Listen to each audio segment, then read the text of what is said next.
Hello. This is not scripted, so I'm going to make mistakes. It's very emotional. Um, we uh, we have a very beautiful African American daughter that we were very fortunate enough to adopt 11 years ago, and we have we've dealt with a little bit of racism, stares, things like that. That when she calls us mom or dad, but she's never noticed. She didn't notice, and so we just blew it off because it was directed towards us. But this past New Year's Eve, my daughter had a friend over. They were having fun. They were doing selfies and sending them out to their friends on Snapchat and things like that. Well, this girl that does not like my daughter was at a friend's house. Apparently, a couple of twins that were freshmen from Prior Lake, and these twins decided to send my daughter some Snapchats. Well, with Snapchat, you hold the button down when you receive it, you listen to it or view it, and then it disappears. Well, after the third video, my daughter's friend, who's Caucasian, came and told my wife and I that these things were happening and what the content of it was. Not only was it bullying, but it was also racism.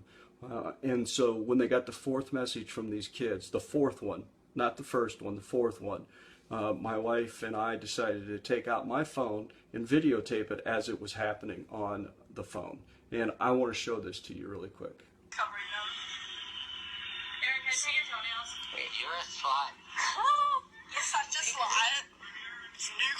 Nigger. You's a fat ass bitch. Yes, you are.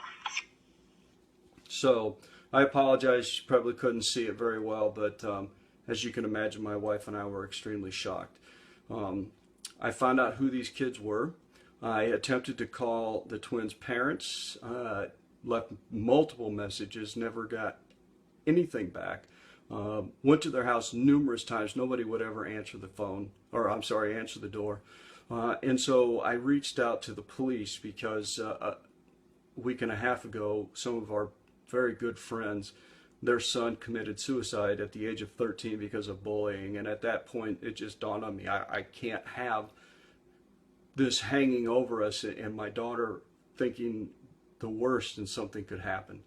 So I went to the police, told the police what happened, gave them the video.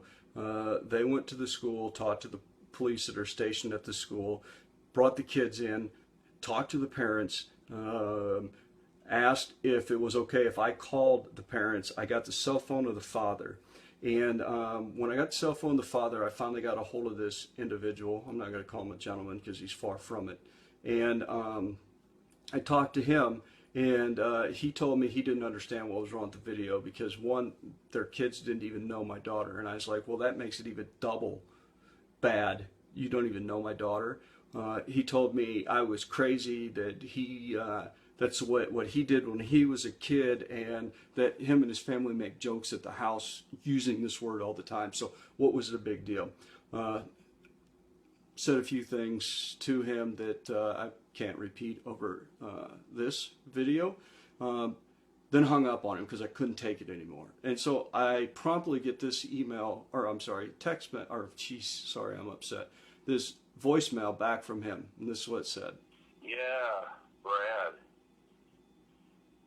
Times have turned, huh? I guess you're a nigger lover. Call me back. So I received that voicemail. Doing what I'm doing now, I can't believe that there's even frickin' individuals like this alive, but there are. And so I called him back and I said, well, yeah, that's a correct statement. I am and love her because I have a beautiful African American daughter who I love more than life itself and would do anything for her. And said a few more choice words to him and hung up on him again. He called back numerous times and he left one other voice message. Let you hear this one. Hey, Brad, you're a fag. Grow up.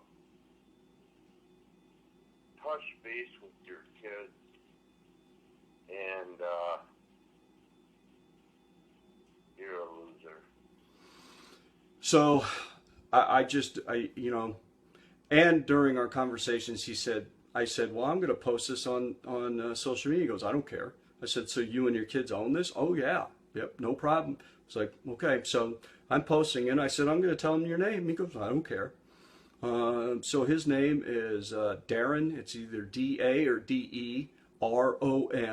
Last name is Perot, P-U-R-O. And we live in Prior Lake, Minnesota. And so I just want him to own it. And his twins that go to high school as a freshman, they can own it too. Thank you. I just had to get this off my chest. I just don't know what to do. Other than I love my daughter and I don't want her to end up committing suicide because of frickin' morons like this goddamn asshole. Sorry. Thanks. Bye.